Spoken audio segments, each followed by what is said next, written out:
ভগৱন্ত কৃষ্ণৰ ৰূপ বৰ্ণনা কৰি এটি কোমল গীত লিখিছিলে আৰু তাৰপিছত ভকতসকলক শৰণ দিবৰ কাৰণে গোপী উদ্ধৱ সংবাদ পুথিভাগি ৰচনা কৰিছিলে আৰু কাব্য হিচাপে প্ৰথম কলম হৰিচন্দ্ৰ উপাখ্যান গুৰুজনে লিখিলে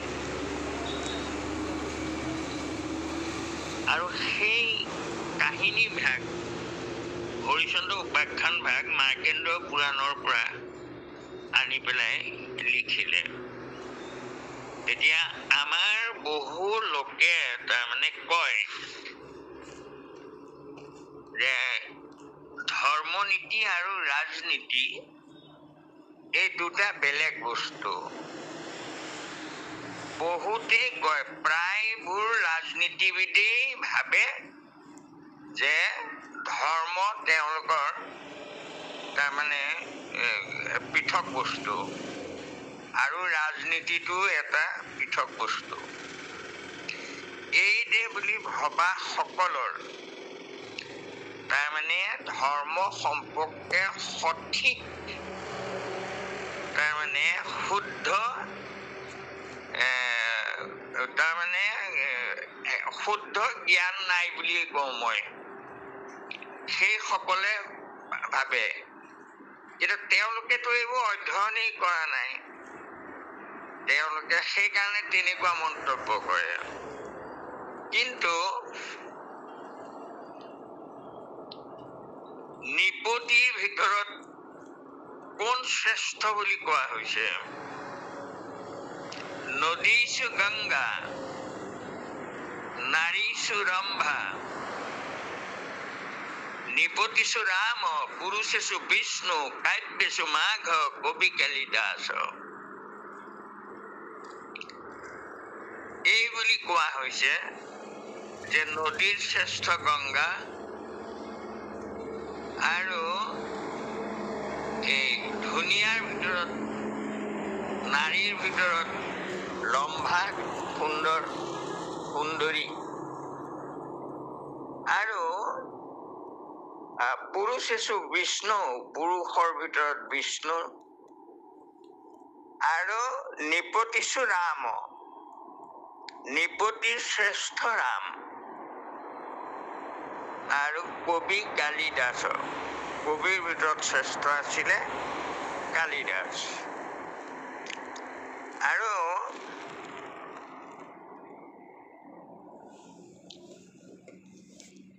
নিপতি ৰাজৰ্ষি, ৰজাৰ ঋষি জনক।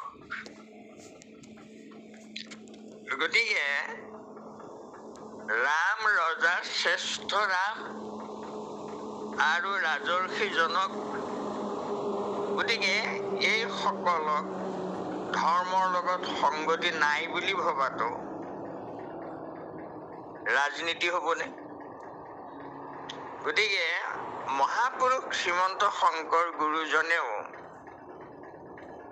এই যে ৰজাবোৰৰ অবিবিচত তাৰমানে কথাবোৰ আহোম ৰজা দিনত সেইবোৰ গম পাইছে আৰু বাকী ৰজাবোৰেও যে ধৰ্মৰ প্ৰতি তেওঁলোকৰ কোনো জ্ঞানেই নাই, সেইকাৰণে গুৰুজনে ধৰ্মৰ প্ৰতি আগ্ৰহ থকা নৰনাৰায়ণৰ ৰাজসভালে তেওঁ নৰনাৰায়ণৰ ৰাজ্যলৈ গুচি গৈছিলেগৈ। আৰু গুৰুজনে এই ভ্ৰান্তিটো ভাঙিব খুজিছিলে যে যিখন দেশত ৰজা ধাৰ্মিক নহয় সেইখন দেশত ধৰ্ম প্ৰজাবোৰো ধাৰ্মিক নহ'ব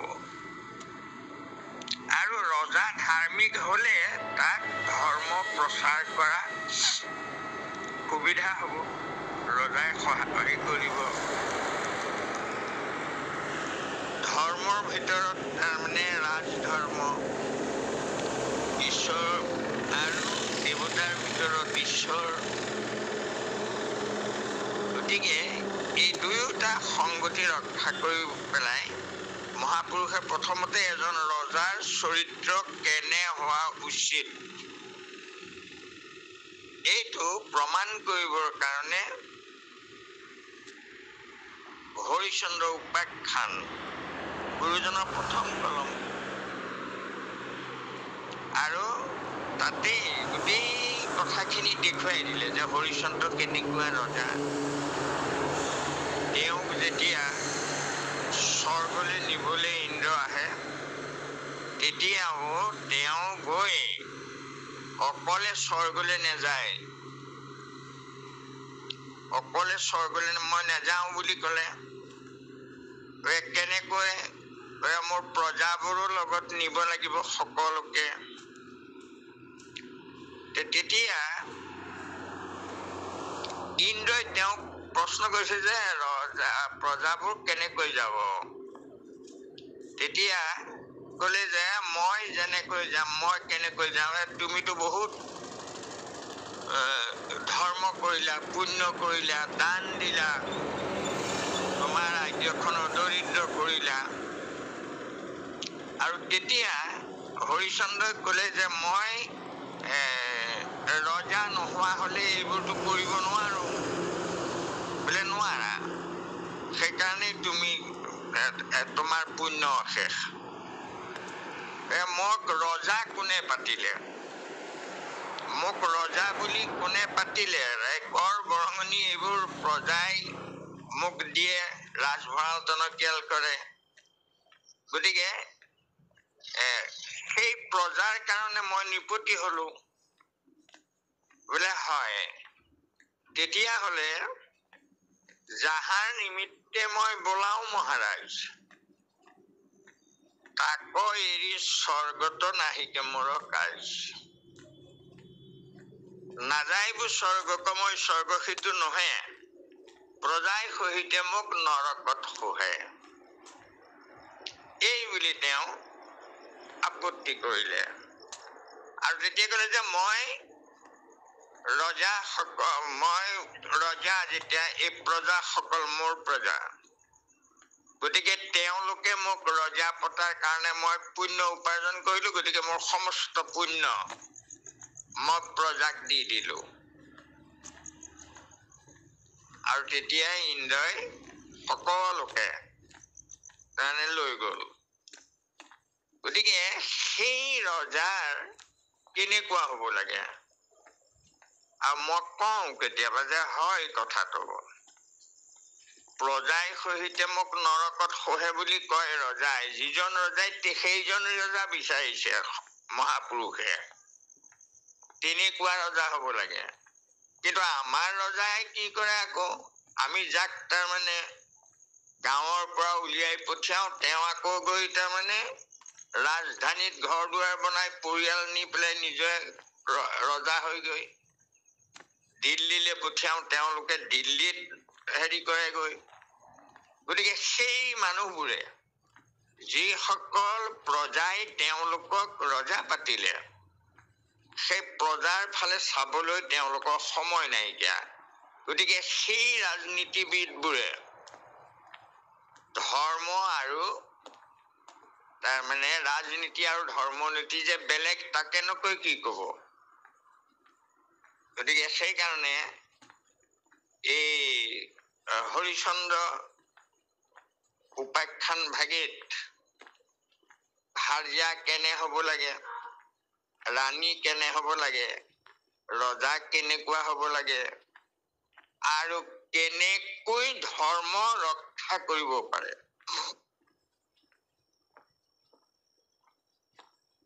নিজক বিক্ৰী কৰিও ধৰ্ম ৰক্ষা কৰে। ভাৰ্যাই স্বামীক ধৰুৱা কৰি নাৰাখে, হক বা নিজে বিক্ৰী হৈছে। এই ইমান সুন্দৰ এই কাহিনী ভাগ। গতিকে মই ভাবিছো আমি তাকেই মই তাৰমানে নিজে আজি পাঠ কৰিম আৰু অকণমান আলোচনা কৰিম।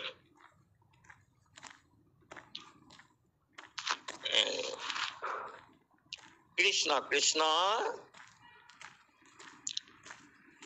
জয় গুরু শঙ্कर सर्वगुणाकर जाके नहीं के उपाम तुहारी शरण को रेणु हत कोटि बारे करो प्रणाम बारे करो प्रणाम।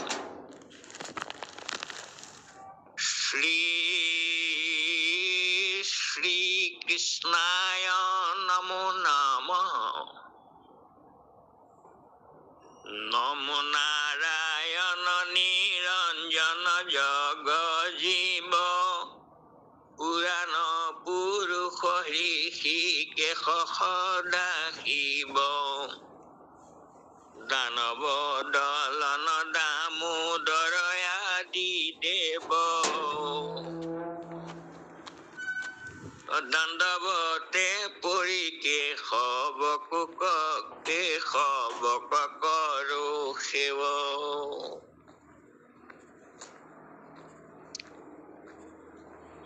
नमो नारायण निरंजन जगजीव पुराण पुरुष ऋषिकेश सदाशिव दानव दलन दामोदर आदि देव अनुप्रास चंद। एया दानव दलन दामोदर आदि देव नमो नारायण निरंजन जग जीव बारे बारे तारमाने एकेलगे उच्चारण है। एया अनुप्रास कय अलंकार अलंकार अनुप्रास। एया दानव दलन दामोदर आदि देव दंडवत परि केशवक व्रत करो सेव। এই গুৰুজনৰ কাব্য অলংকাৰ। এয়া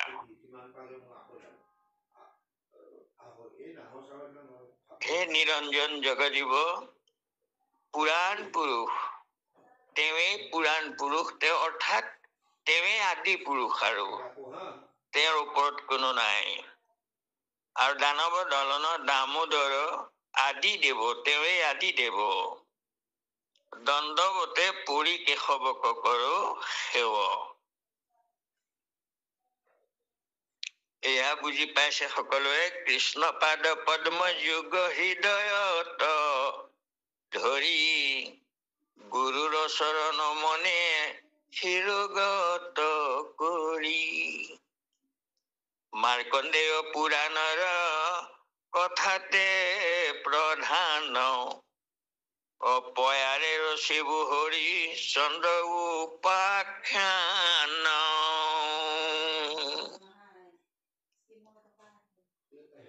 কৃষ্ণ পাদ পদ্ম যুগ হৃদয়ত ধৰি গুৰুৰ চৰণ মনে শিৰোগত কৰি। এতিয়া মাৰ্কণ্ডেয় এই কথাটোত আমি এটা কথা চাব লাগে যে বহুতে প্ৰশ্ন কৰে যে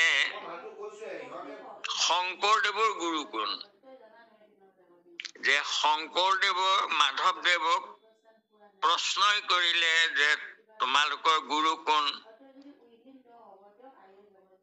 আমাৰ গুৰু শংকৰদেৱ।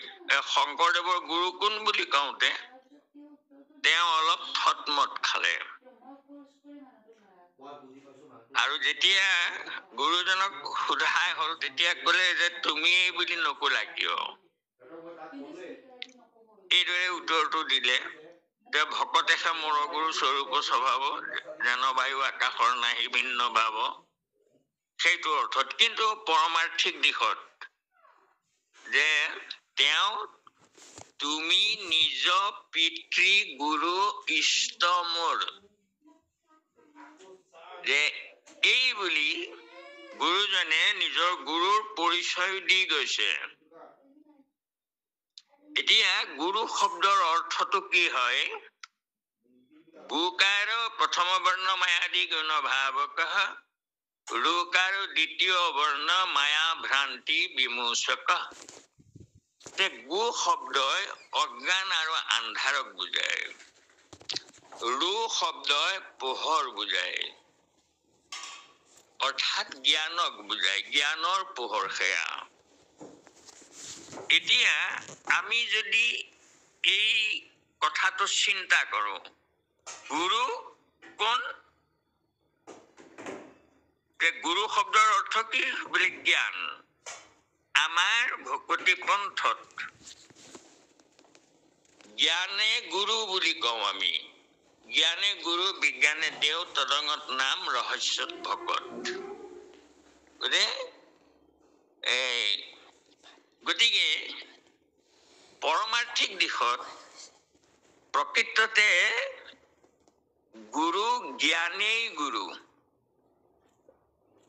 নিজ গুৰু নিচিনিলে জীৱৰ গতি নাই বুলি কোৱা হয়। এতিয়া নিজ গুৰু কোন আকৌ? নিজ গুৰু মানে মোৰ নিজৰ গুৰুৱে মোক উদ্ধাৰ কৰে। এতিয়া এই কথাটো যদি আমি মনতে ভাবো যে আমাক মহাপুৰুষ শ্ৰীমন্ত শংকৰদেৱ আমাৰ গুৰু, আকৌ মাধৱদেৱ আমাৰ গুৰু, আৰু আমাৰ বিদ্যালয়ৰ শিক্ষকসকল আমাৰ শিক্ষাগুৰু। এতিয়া প্ৰশ্ন হ'ল যে মই এইটো লৌকিক উদাহৰণকে দিছো প্ৰথম, তাৰপিছত আমি আচল হেৰিয়ালৈ আহিম বাৰু, যে জ্ঞানে গুৰু বুলি কিয় কোৱা হয়? আমাৰ শিক্ষকসকল ছাত্ৰৰ জ্ঞানদাতা গুৰু, কিন্তু তেওঁলোকক শিক্ষকে উদ্ধাৰ কৰি দিব পাৰে জানো? শিক্ষকে জ্ঞানটো তেওঁলোকক দিয়ে। আকৌ এটা ডাঙৰ কথা যে শিক্ষকজনে দিয়া জ্ঞানখিনিও শিক্ষকৰ নিজৰ নহয়, সেয়াও কোনোবা কিতাপৰ। সেই কিতাপৰ যিজন তাৰমানে লিখক, সেইজনহে আচল তাৰমানে গুৰু সেইফালৰ পৰা। গতিকে কিন্তু সেই জ্ঞানখিনিকে, কিতাপৰ জ্ঞানখিনিকে ছাত্ৰক জ্ঞানী কৰিবৰ কাৰণে কেনেকৈ তেওঁলোকক জ্ঞানী কৰে? যে শব্দৰে, শব্দ ব্ৰহ্ম বুলি কয়। শব্দৰ দ্বাৰা জ্ঞান প্ৰকাশ কৰা হয়। সেইকাৰণে গুৰু বিচাৰত কোৱা হয়, কথা কলে চিনি লোক কত দূৰ জ্ঞানী। এজন লোকৰ লগত বহি আমি কথা পাতি, এজন লোকৰ লগত আমি চুই চালে, তেওঁৰ লগত একেলগে খোৱা বোৱা কৰিলে, তেওঁৰ লগত একেখন বিচনাত শুলেও আমি তেওঁ জনা জ্ঞানবোৰ আমি জানিব নোৱাৰিম। যদি আমি নিজে জ্ঞানী হ'ব লাগে, তেতিয়াহ'লে সেই যিজনক আশ্ৰয় কৰিছো তেওঁ মুখ খুলিব লাগিব, কথাৰে ক'ব লাগিব, আৰু সেই কথাৰে যেতিয়া প্ৰকাশ কৰিব, তেতিয়া সেই জ্ঞানটো বাক্য ৰূপে, শব্দ ৰূপে, ব্ৰহ্ম ৰূপে আমাৰ কৰ্ণেন্দ্ৰিয়ই পান কৰিব, আৰু আমাৰ মগজুত তাক মজুত কৰিব জ্ঞানখিনি। আৰু যেতিয়া পৰীক্ষাৰ সময় হ'ব, তেতিয়া পৰীক্ষা হলত কিন্তু আমাৰ সেই গুৰুজন যিজনে শিকাইছিলে, তেওঁ কিন্তু পৰীক্ষা হলত এনেকুৱাকৈ তাৰমানে হেৰিকে ৰাখে যে সেই সময়ত তাৰমানে ছাত্ৰজনে যদি কিবা পাহৰে, লগৰ ল'ৰা এটাক সুধি চাম বুলিও ছাৰ আছে, নোৱাৰো, আৰু কিতাপটো মেলিব নোৱাৰি। গতিকে তেতিয়া তাৰ এনেকুৱা হয় যে ছাৰজন নথকা হলে ভাল আছিলে এইটো সময়ত, অন্তত সুধিলোহেঁতেন তাক। গতিকে সেই সময়ত ল'ৰাজনে ভাবে কি যে এই ছাৰে এইটোতো মোক ক্লাছত পঢ়ুৱাইছিলে, এই লেচনটো পঢ়ুৱাইছিলে আমুক ছাৰে, কি কৈছিলে, বৰ্ডত কি লিখি দিছিলে এইটো কথা। এই বুলি চকু দুটা মুদি পেলাই স্মৰণ কৰে। কি স্মৰণ কৰে? সেই ছাৰে স্কুলত কোৱা কথাখিনি, লিখি দিয়া কথাখিনি, সেইখিনি স্মৰণ কৰিলে তাৰ মনলৈ আহি যায় যে এয়া ছাৰে এনেকে কৈছিলে। সেইখিনিকে সি আকৌ লিখি দিয়ে, আৰু লিখি দিলে সেই শিক্ষকে চাই যে তেওঁ দিয়া জ্ঞানটো সি সঠিকভাৱে প্ৰয়োগ কৰিছে, আৰু তেতিয়া সি নম্বৰ দিয়ে আৰু ল'ৰাটোৱে পাছ কৰে, উত্তীৰ্ণ হয়। গতিকে যদি লিখিব নোৱাৰে তেতিয়াহ'লে ল'ৰাটোৱে পাছ কৰিব নোৱাৰে, উদ্ধাৰ হ'ব নোৱাৰে। সেয়া শিক্ষকে দিয়া বাক্যময় জ্ঞান, জ্ঞান শব্দৰূপে দিয়া জ্ঞান, বাক্যৰূপে দিয়া জ্ঞান ল'ৰাটোৱে সম্পূৰ্ণ নিজে আয়ত্ত কৰি লৈ যেতিয়া প্ৰয়োগ কৰিব জ্ঞানটো, তেতিয়া সি উদ্ধাৰ হ'ব। ঠিক তেনেকৈ আমাৰ ভক্তিৰ ক্ষেত্ৰতো তেনেকুৱাই কথাটো, যে আমাৰ গুৰুজন আমাৰ মাজত নাই কিন্তু আছে, সেইটোৱেই পৰমাৰ্থিক তত্ত্ব। ভগৱন্ত কৃষ্ণই উদ্ধৱক কৈছিলে যে মই তোমালোকৰ লগতে থাকিম, তোমালোকৰ সাৰথি হ'ম। মই অৰ্জুনৰ যেনেকৈ সাৰথি হলো, তোমালোকৰ হোমৱৰ্ক কেনেকে হবা? বোলে মই বাক্যৰে, অৰ্জুনকতো মই বাক্যৰেহে কৈ আছিলো, মই অস্ত্ৰ ধৰা নাই, একো কৰা নাই, যে বাক্যৰূপে মই অৰ্জুনক কৈ আছিলো। অৰ্জুনেতো নিজে কবই নোৱাৰে, অশ্বত্থামাই ব্ৰহ্মশৰ মাৰিছে, অৰ্জুনে কব নোৱাৰে কি আহিছে। সুধিছে প্ৰভু ইয়াক কি আহিছে? বোলে গুৰুপুত্ৰ এইটো নামাৰিবলগীয়া জেগাত ব্ৰহ্মশৰ প্ৰয়োগ কৰিছে, মই এতিয়া কি কৰো? ব্ৰহ্মশায়ক আছে নে তোমাৰ তোনত? বোলে আছে, উলিওৱা, মাৰি দিয়া। এতিয়া অৰ্জুনে কি শৰ আহিছে বুজি নাপায়, কিহেৰে নিবাৰণ কৰিব লাগে তাকো নাজানে, কিন্তু কৃষ্ণই কৈ দিলে। কেনেকৈ কলে? বাক্যৰূপে। আৰু উদ্ধৱক সেই কথাটো বুজাই দিছে যে মই বাক্যৰূপে থাকিম, কাৰণ অৰ্জুনক মই বাক্যৰূপে সাৰথ্য কৰিছিলো, মই অস্ত্ৰ ধৰা নাই তাত। গতিকে তিৰোধ্যায় প্ৰবিষ্ট্য শ্ৰীমদ ভাগৱতাৰ নং তেনং বাংময়ী মূৰ্তি, এই বাক্যময় মূৰ্তি। গুৰু তুমি নিজ পিতৃ, গুৰু ইষ্ট মোৰ। আমাৰ কৃপালু গুৰুজনেও কৈ গল সেই একেটা সত্যই, পৰমাৰ্থিক সত্য। নিজ জ্ঞানেৰে উদ্ধাৰ হোৱা, নিজে ভকতি কৰি উদ্ধাৰ হোৱা। মই জ্ঞানটো দি দিছো, আৰু সেই জ্ঞান আমাক ভাগৱতী কৈ আছে, তোমালোক নিজে উদ্ধাৰ হোৱা, নিজ গুৰুৰে দ্বাৰা উদ্ধাৰ হোৱা, অৰ্থাৎ নিজ জ্ঞানৰ দ্বাৰা উদ্ধাৰ হোৱা। গতিকে সেইকাৰণে আমি অজ্ঞতাবশতঃ শংকৰদেৱৰ গুৰু কোন আছিলে? তেওঁতো নিজেই কৈ গৈছে তুমি নিজ পিতৃ গুৰু ইষ্ট মোৰ, মই মন্দমতি ভৈলো সেৱাচৰ, এই বুলি গুৰুজনে নিজেই কৈ গৈছে। গতিকে অজ্ঞসকলে তেওঁৰ গুৰু কোন আছিলে? যে বাক্য, বেদক ব্ৰহ্ম বুলি কয়। আৰু ব্ৰহ্ম মানে বুলি কিয় কয়? যে বেদটো শব্দ ব্ৰহ্ম, তাৰমানে শব্দৰূপে বেদত জ্ঞান প্ৰকাশ কৰা আছে, সেই জ্ঞানে গুৰু। গতিকে এতিয়া গুৰুৰ চৰণ মনে কৰি শিৰোগত কৰি মাৰ্কণ্ডেয় পুৰাণৰ কথাতে প্ৰধান পয়াৰ ৰচিব হৰি চন্দ্ৰ উপাখ্যান। এয়া হৰিচন্দ্ৰ উপাখ্যান মই কথাৰে সৈতে ৰচনা কৰিম। পয়াৰ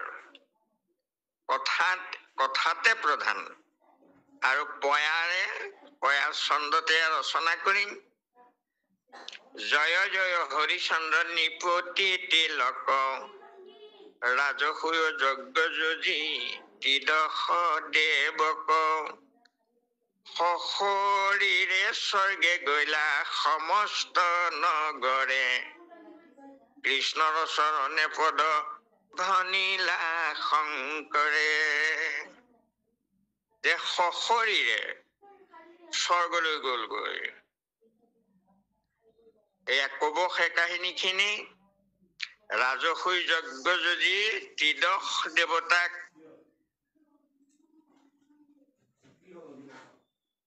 আৰু সশৰীৰে তেওঁ স্বৰ্গলৈ গল। আৰু সেই কথাটোকে সেইয়া চাওক, কৃষ্ণৰ চৰণে পদ ভনিলে শংকৰে। কৃষ্ণৰ চৰণ ক'ত পালে? সেই যে ওপৰত কৈ আহিছো কথাটো, নিজৰ গুৰু ইষ্ট মোৰ, আৰু এয়া সুন্দৰকৈ ওপৰত কৈ আহিছে, গুৰুৰ চৰণে কৃষ্ণ পাদ পদ্মযুগৰ হৃদয়ত ধৰি। চাওক, হৃদয়ত ধৰিছে ই কৃষ্ণৰ পাদ পদ্ম, আৰু গুৰুৰ চৰণে মনে শিৰোগত কৰি তেওঁৰ চৰণত সেৱা কৰি লৈ তেওঁ কোৱা কথাবোৰকে শিৰোগত কৰি এয়া মাৰ্কণ্ডেয় পুৰাণৰ কথাতে প্ৰধান পয়াৰে ৰচিব হৰিচন্দ্ৰ উপাখ্যান। এতিয়া জয় জয় হৰিচন্দ্ৰ নিপতি তিলক ৰাজসূয় যজ্ঞে যদি ত্ৰিদশ দেৱক সশৰীৰে স্বৰ্গে গৈলা সমস্তে নগৰে কৃষ্ণৰ চৰণে পদ ভনিলা শংকৰে। এয়া কৃষ্ণ পদত সেৱা কৰি গুৰুপদ নমস্কাৰ কৰি গুৰুজনে ৰচনা কৰিছে। এয়া কৃষ্ণ বিষ্ণু বৈষ্ণৱৰ কথা দুয়ো সমতুল, শ্ৰৱণ কীৰ্তনে কৰে পাপৰ নিৰ্মূল, চণ্ডাল পৰ্যন্ত কৰে সবাকে পবিত্ৰ, জানি নিৰন্তৰে শুনা বৈষ্ণৱ চৰিত্ৰ। এতিয়া বিষ্ণু বৈষ্ণৱৰ কথা দুয়ো সমতুল। বিষ্ণুৰ কথা বৈষ্ণৱৰ কথা একে তুল্য। শ্ৰৱণ কীৰ্তন কৰে পাপৰ নিৰ্মূল। শ্ৰৱণ আৰু কীৰ্তন যদি কৰা হয় তেন্তে পাপ নিৰ্মূল হব। আৰু ইয়াত জাত পাতৰো ব্যৱস্থা নাই। চাণ্ডাল পৰ্যন্ত কৰে সবাকে পবিত্ৰ। যে অকল উচ্চ জাতিবোৰকে যে কৰিব এনে নহয়, চণ্ডাল পৰ্যন্ত কৰে সবাকে পবিত্ৰ, জানি নিৰন্তৰে শুনা বৈষ্ণৱ চৰিত্ৰ। বিষ্ণু চৰিত্ৰ বৈষ্ণৱৰ চৰিত্ৰ, জৈমিনী বদতি শুনা ধৰ্মপক্ষী বৰ্গ, কোন কৰ্ম কৰি হৰিচন্দ্ৰ গৈলা স্বৰ্গ। এই জৈমিনী মুনিয়ে এই ধৰ্মপক্ষী আছিলে, তেওঁলোকক এই কথাখিনি কৈছিলে। কোন কৰ্ম কৰি হৰিচন্দ্ৰ গৈলা স্বৰ্গ। হৰিচন্দ্ৰই কি কৰি পেলাই স্বৰ্গলৈ গল, সেই কথাটো জৈমিনীয়ে কৈ আছে।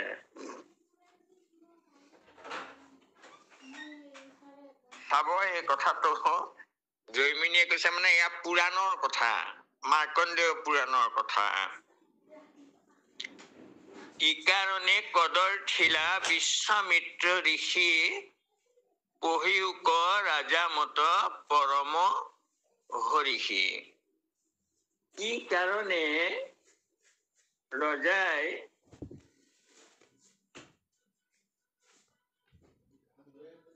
কি কাৰণে কদৰ্থিলা বিশ্বামিত্ৰ ঋষি, বিশ্বামিত্ৰ ঋষিয়ে কিয়নো তেওঁক পদৰ্থনা কৰিলে, কহিউক কথামত পৰম হৰিষি। সেই কথাখিনি মোক কোৱাচোন। পক্ষীগণ বদতি শুনিও ঋষিবৰ পৃথিৱীতে সাৰোত্তৰ অযোধ্যা নগৰ। এয়া সেই অযোধ্যা পূৰ্বৰ। অযোধ্যাৰ ৰজা আছিলে তেওঁ। সংসাৰত যত গুণ গণ অলংকৃত, সৰ্বক্ষণে জৈত্য জনাৰ অদ্ভুত জনাৰ্দন কৃষ্ণ সৰ্বক্ষণে জৈত্য জনাৰ্দন উপস্থিত। য'ত সদায় জনাৰ্দন তাৰমানে উপস্থিত হৈ থাকে সেই অযোধ্যা নগৰ। নিৰ্মিলা প্ৰবন্ধে বিধি পুৰী বিতোপন, স্বৰ্গতো অধিক সুখী যাৰ প্ৰজাগণ। সেই অযোধ্যাৰ প্ৰজাসকল স্বৰ্গতকৈও অধিক সুখত বাস কৰিছিলে। নিজ ধৰ্মশালী শ্ৰেষ্ঠ বৈষ্ণৱসকলে ঘৰে ঘৰে প্ৰত্যেকে অচলা লক্ষ্মী জ্বলে। প্ৰত্যেকৰ ঘৰতে অচলা লক্ষ্মী। সেই নগৰত ভৈলা হৰিচন্দ্ৰ ৰাজা, পুত্ৰটো অধিক 10 গুণে পালে প্ৰজা। হৰিচন্দ্ৰ ৰজা হ'ল আৰু তেওঁ পুত্ৰতকৈও অধিক গুণে প্ৰজাক পালন কৰে। অন্ত মহন্তক ক্ষমাবন্ত সত্যবন্ত, বিষ্ণুৰ ভকত মহাধৰ্ম আচৰন্ত। তেওঁ বিষ্ণুৰ ভকত আৰু মহাধৰ্ম আচৰণ কৰে সদায়। অস্ত্ৰ শস্ত্ৰ সমস্ত শাস্ত্ৰতে সুশিক্ষিত। সমস্ত শাস্ত্ৰ জ্ঞান, সমস্ত অস্ত্ৰ জ্ঞান আৰু বুদ্ধি বৃহস্পতি সম প্ৰতাপে আদিত্য। বুদ্ধিত বৃহস্পতিৰ দৰে আৰু প্ৰতাপত আদিত্যৰ দৰে, প্ৰতাপ সূৰ্যৰ দৰে। কন্দৰ্প সদৃশ শোভে সুন্দৰ শৰীৰ, শৰীৰটো তেওঁৰ কন্দৰ্পৰ দৰে। সৰ্বগুণে গুণান্বিত সাগৰ গম্ভীৰ, সাগৰৰ দৰে গহীন গম্ভীৰ। নাহিকে লোকৰ শোক যাহাৰ ৰাজ্যত, নাহি মাৰি মৰকত দুৰ্ভিক্ষ দুখ যত। এইবোৰ একোৱেই নাই, তাৰ চাৰিওফালে জয় জয় মই। নাহিকে ফচলে চোৰ ঘোৰ বিঘ্ন ভয়, অকালত নাহি কাৰো মৰণত ভয়। অৰ্থাৎ অকাল মৃত্যু নাই। মানুহ জন্ম হলে মৃত্যু আছেই, কিন্তু অকালত মৃত্যু নহয়। হৰিচন্দ্ৰ নগৰৰ তাৰমানে অযোধ্যা নগৰৰ প্ৰজাৰ। কৃষ্ণ কৰ্মপথে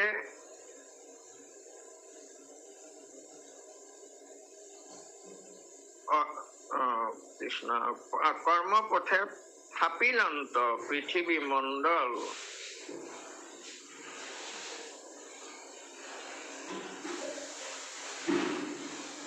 ৰায় বান্ধি সম কিছু নাহি বলা বল।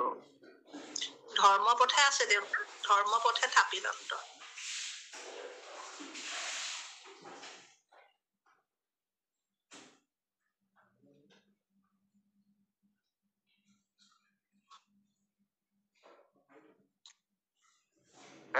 সেই ধৰ্মপথে বুলি আছে নেকি বাৰু?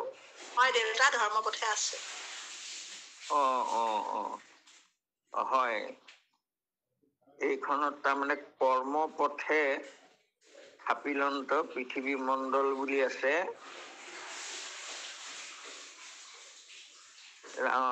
ৰায় বান্ধি সম কিছু নাহি বলা, বলি নিবলি বুলি নাই।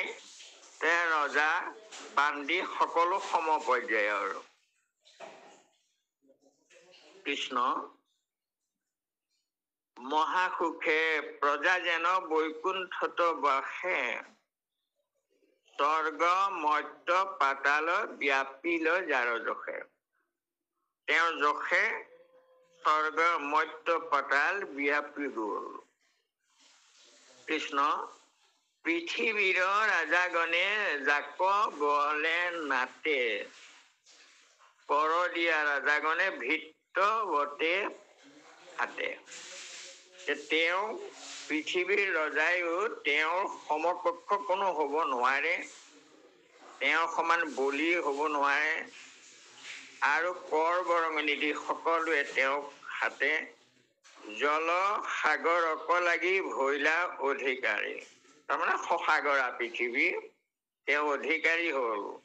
হাতদিপা পৃথিৱীৰ লৱে কৰভাৰ, সকলোৱে তেওঁক কৰভাৰ দিয়ে। হীৰা মৰকত মণি মাণিক অপাৰ, পৰ্বত সমান দৌল বান্ধিলা ভাণ্ডাৰ।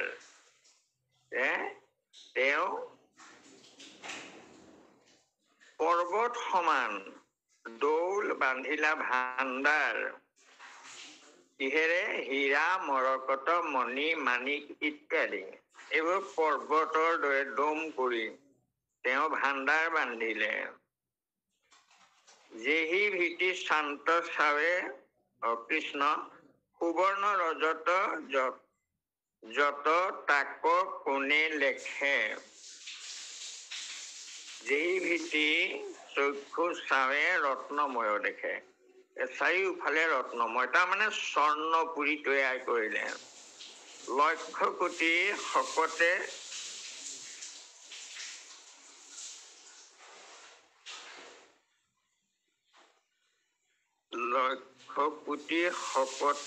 শকতে ধন বহে, তাৰমানে কোটি কোটি ঠেলা গাড়ী শকতত তাৰমানে ধন কঢ়িয়াই নিয়ে।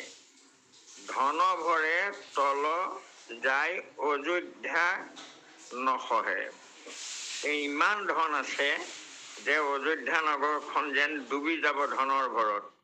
জগতৰ লক্ষ্মী সবে ভৈল কথাই, শ্ৰীমন্ত হৰিচন্দ্ৰ ৰাজা ইন্দ্ৰ প্ৰায়। এক ছত্ৰে ভুঞ্জে অকন্তকাব সোণ ধৰি, কৈবা নামে ভৈলাতান প্ৰিয়া পতেশ্বৰী।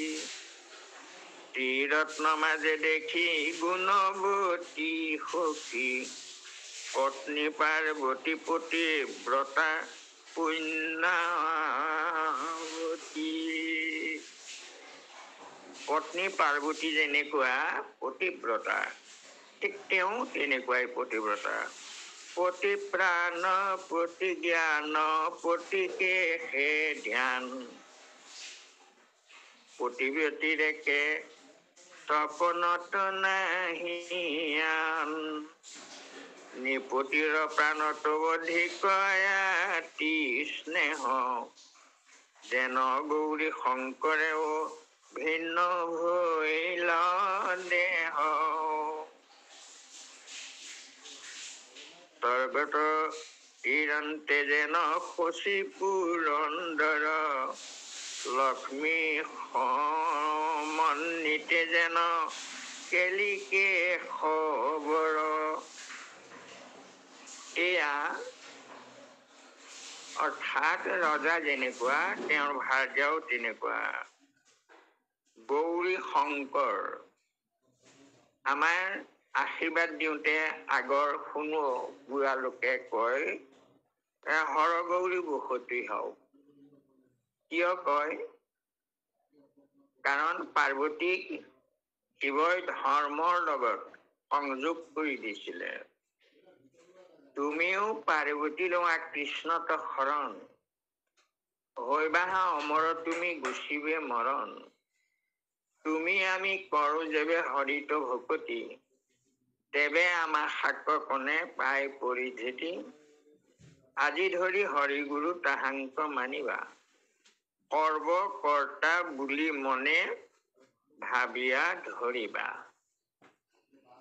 এইদৰে পাৰ্বতীয়েও কৈছিলে যে তুমি মোৰ সাৰ্থক স্বামী, তুমি মোক ঈশ্বৰক চিনাকি কৰি দিলা, এই বুলি শিৱক স্তুতি কৰিছিলে। গতিকে সেইকাৰণে হৰ গৌৰী। আৰু আটাইতকৈ ডাঙৰ কথা এইটো, হৰ গৌৰীক কিয় এনেকুৱা বুলি ক'লে, দক্ষ যজ্ঞলৈ যাবলৈ বাৰণ কৰিছিলে আৰু দক্ষ যজ্ঞলৈ গ'ল। আৰু যোৱাৰ পিছত তাত যেতিয়া তেওঁ স্বামী নিন্দা শুনিলে, তেতিয়া তেওঁ কৈছিলে যে মই গুৰুক নিন্দা কৰা সকলক পাৰিলে জিভাখন কাটি দিব লাগে, কিন্তু মই তোমাৰ জিভা কাটিব নোৱাৰো, কাৰণ জগতৰ লোকে মোক তোমাৰ জীয়েক বুলি কব, জীয়েক তোমাৰ লগত সম্পৰ্ক, কিন্তু সেইকাৰণে মই জিভা কিন্তু যাব পাৰো, নহলে কাণত আঙুলি দি লৰ মাৰিব লাগে, সেই অভকতৰ ওচৰত, গুৰুদ্ৰোহীৰ ওচৰত থাকিব নালাগে, কাণত আঙুলি দি লৰ মাৰিব লাগে। কিন্তু মই সেইটো কৰিব পাৰো, কিন্তু নকৰো। কেলে নকৰো, কাৰণ মই লৰ মাৰি গলে কলৈ যাম ন, মই আকৌ শিৱৰ ওচৰলৈকে যাব লাগিব। যিমান দিন মই জীয়াই থাকিম শিৱৰ লগত, সিমান দিনলৈ শিৱই মোক দাক্ষায়ণী নামটোৱে মাতি থাকিব, অৰ্থাৎ দক্ষৰ দুহিতা। মই তোমাৰ নিচিনা এটা মহাপাপীৰ ঔৰসেৰে গঠিত, শুক্ল ধাতু ভৱেন পিতা, ৰজ ধাতু ভৱেন মাতা, শূন্য ধাতু ভৱেন প্ৰাণ, মই শূন্য ধাতু নিৰ্গুণ নিৰাকাৰ। তোমালোক পিতৃ মাতৃ হৈ মোৰ দেহটো গঢ়ি দিছিলা, মই এইটো ঘৰত নাথাকো, জন্মে জন্মে শিৱই মোৰ পতি, গতিকে মই আকৌ শিৱৰ ওচৰলৈ আহিম, কিন্তু এইটো দেহেৰে নহয়। তেনেকুৱা সতী সেইগৰাকী। গতিকে তুমি সাজি দিয়া দেহ মই তোমাৰ ইয়াতে থৈ যাম, পাপী দেহত মই নাথাকো, এই বুলি তেওঁ লাখে লাখে প্ৰাণবায়ু ঊৰ্ধক খেপিলা, আৰু তেওঁ নিজে যোগবলৈ গুচি আহিলে। আহি আকৌ পৰ্বতৰ জীয়াৰী হল পাৰ্বতী, গিৰিৰ জীয়াৰী হোৱাৰ কাৰণে গৌৰী, এই হৰ গৌৰী। জন্মে জন্মে শিৱই মোৰ পতি, এইটো অলপ কথা নে, এয়া কিমান পতিব্ৰতা তেওঁ। সেইকাৰণে কয় হৰ গৌৰীবোৰ সতী হয় বুলি কয়। এতিয়া এই তুলনাটো সেইকাৰণে গুৰুজনে দিছে, যেন গৌৰী শংকৰে অভিন্ন ভৰিলা দেহ, এইটো কথা কাৰণে কৃষ্ণ বাপসকল, মই আজিৰ বাবে ইমানতেই সামৰণি মাৰিছো। মই তাৰমানে অকমান জলস্তৱক নিচিনা দেখিছো। দেখি নহওক, এই পুথিভাগ কাৰ হাতত আছে, কোনে মাতি কৈছিলা? দেউতা মই কৈছিলো, কিৰণে। তোমাৰ হাতত আছে পুথিভাগ? হয় হয় দেউতা, লৈ চাই আছো। তেতিয়া আজি আমি 16-17 মানে হেৰি কৰিলো, পঢ়িলো, আৰু মই ইমানতে ৰাখি দিছো। আমি তেতিয়া কালিলে তুমি পাঠ কৰি দিবা দেই, অকমান কমকে কম, আৰু মই তাৰমানে অলপ ভাগৰুৱা হওঁ আজিকালি, আৰু তথাপিতো ভকতৰ আশা যেতিয়া হেৰি নকৰো হকাৰো, তাকে কালিলৈও আমি হৰিচন্দ্ৰ ইয়াৰ পিছৰখিনি আমি আলোচনা কৰিম। আজি আপোনাক সবে অকণমান অনুভৱ প্ৰকাশ কৰক, আৰু কালিলেও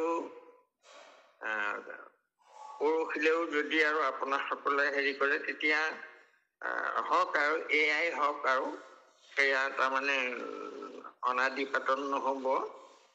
তাকে আমি এই দুদিনো তেনেকৈ অলপ অলপ আৰু কৰিম আৰু যে কি নহওক এইখিনি আমি নিজে আৰু হেৰিয়া তুমি চিন দি থবা দেই।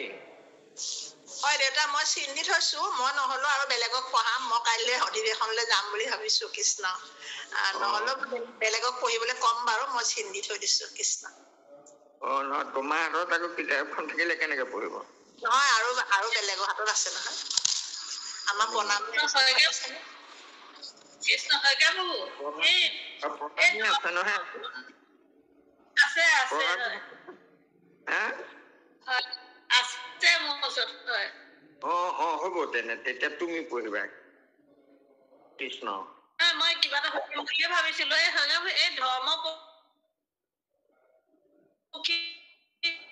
ধৰ্মপক্ষীয়ে এইখিনি কথা জয়মণিক কৈ আছে যে এই ধৰ্মপক্ষীটো অকণমান কৈ দিয়ক। এই হেৰি ধৰ্মপক্ষীয়ে কৈ আছে যে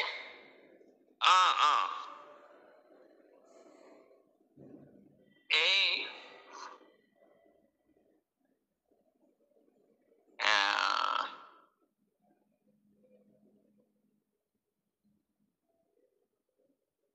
অসুবিধা হলে কাইলৈ কলো।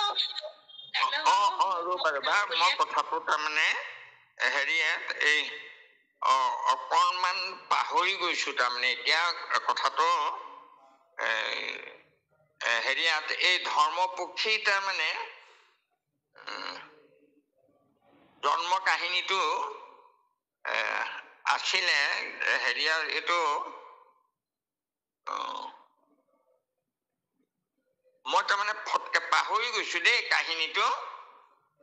কিন্তু এইটো পুৰাণৰ কাহিনী বাৰু, মাৰ্কণ্ডেয় পুৰাণৰে হব।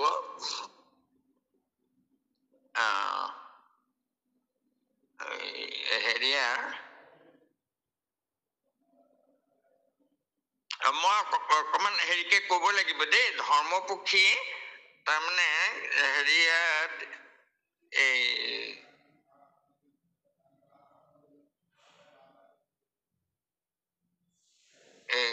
তাৰমানে হেৰি এই এখন যুদ্ধত তাৰমানে এই চৰাই হেৰি কণীকেইটা নষ্ট হয় বুলি তাৰমানে কোনোবা এজনে হেৰি কৰি দিছিলে। সেই গজ ঘণ্টা এটা কাটি পেলাই তাৰমানে কণীকেইটা ঢাকাই দিছিলে আৰু তাতেই ধৰ্মপক্ষী জন্ম হৈছিলে বুলি মই কাহিনী এটা পাইছিলো দেই, কিন্তু পাহৰি গৈছো।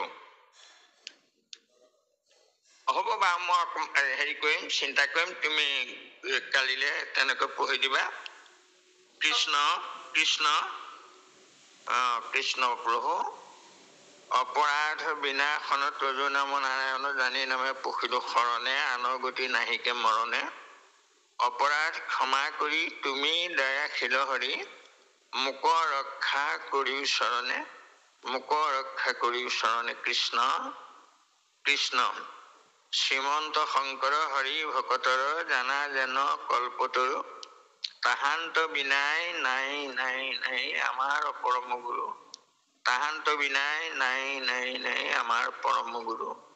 কৃষ্ণ মাধৱ মাধৱ মাধৱ। কৃষ্ণ বান্ধৱাই সমস্ত। আমি এইকণ নিজে পঢ়ি ইমানকে মাত্ৰ আপোনাৰ খবৰ বাক্যষাৰ ৰক্ষা কৰিলো। আৰু ইয়াত যদি কোনোবা এখিনি অপৰাধ হৈছে, বহা টুটা হৈছে, গুৰুজনৰ স্বহস্তৰ কথা, গতিকে সেই অপৰাধখিনি আপোনাৰ সবে মূৰীখন কৰিলে কৃপালু গুৰুও মূৰীখন কৰিব, ইয়াকে আশা কৰি কৃষ্ণ কৃষ্ণ কৃষ্ণ কৃষ্ণ। অপৰাধ বিনাশন তজু নাম নাৰায়ণ, জানি নামে পখিলো শৰণে, আনৰ গতি নাহিকে মৰণে। অপৰাধ ক্ষমা কৰি তুমি দয়াশীল হৰি, মোক ৰক্ষা কৰিও চৰণে, মোক ৰক্ষা কৰিও চৰণে। কৃষ্ণ মোক ৰক্ষা কৰিও চৰণে। মাধৱ মাধৱ মাধৱ।